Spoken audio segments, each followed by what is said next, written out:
ತರುವಿನ ನೆರಳು ಕೊಡುವಂತ ಸುಖವು ಕೊಡುವನು ಕೃಪೆಯ ದಿನವು. ಸ್ಥಿರ ಇರುವ ಮನ ಎನಗಿರಲಿ ಶರಣಾಗತಿ ಎಂದು ಬರಲಿ. ಭಗವಂತನ ಪ್ರಿಯ ಮಗನಿವನ ಸಾರಿ ಬದುಕು ಇರಲಿ.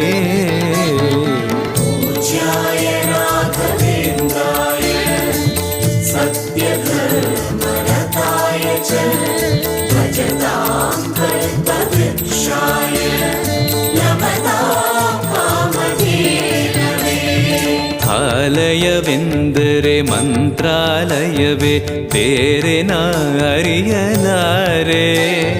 ರಾಜನು ಎಂದರೆ ಶ್ರೀ ಗುರುರಾಜನೇ ಮತ್ತು ನಾ ತಿಳಿಯಲಾರೆ. ಆಲಯವೆಂದರೆ